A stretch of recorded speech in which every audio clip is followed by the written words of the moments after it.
So, around Christmas of 2009, a man by the name of Ezekiel Gilbert hired a prostitute off of Craigslist.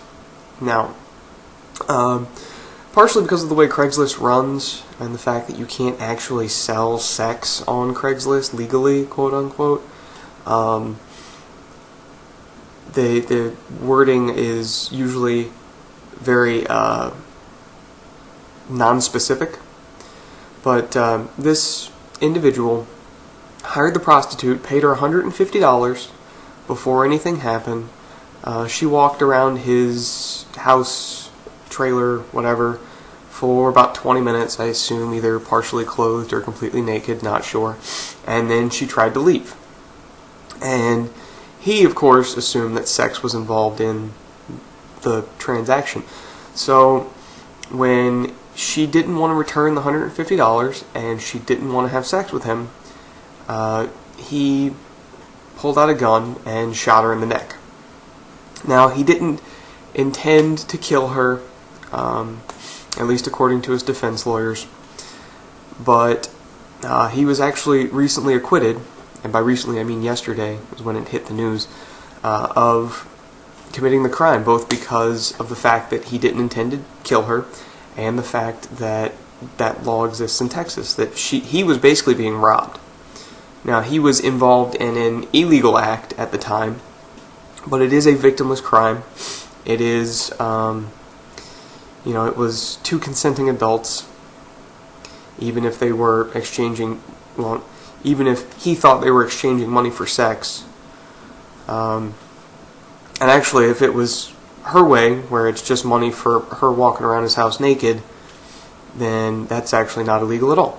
But because he was being robbed of his $150, that law kicked in, and he got acquitted. Now, my main problem with the whole story is the headlines in the news.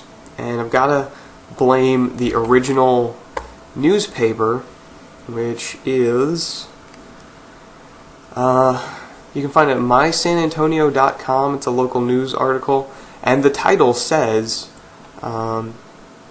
man acquitted of murdering escort who refused to have sex with him. Now, the way that title of that article sounds, it sounds as if he pulled over to the side of the road, tried to pick a prostitute up, and when she said no, he pulled out a gun, shot her, and it was all done. They don't mention the fact that he was robbed, until you actually get into the article. And the actual wording of the law, something about retrieving property or stopping the theft of property, something like that. People,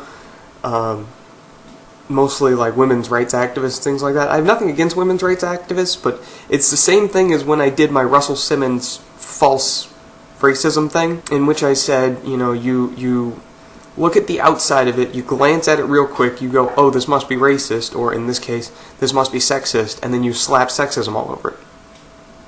Now, it's her body. It's like, my body is my property. I have a couple of tattoos. It's my right to do that because my body. It's her body. It's her right to sell her body or do whatever she wants with it. That's her property. That $150 was his property. The sex that he thought he was going to get was a service. Now, services are usually also considered a property of sorts, and the fact that the person paying for it is entitled to receive it. If he'd have paid $150 for a TV, or $150 for somebody to come and clean his house, and they took the money and didn't give him whatever he was thinking to get in return, the same thing would have happened. Can't really tell. It different jury, different argument tactics, whatever, but it would have all come out the same. So when they say property, they're not talking about the woman, as so many people like to claim. It's not that Texas has an archaic view of women, that they're still property. But there's just a whole lot of deceit and misconception going on here. And like I said, that article grabbed my attention. So I just wanted to do a quick rant on that.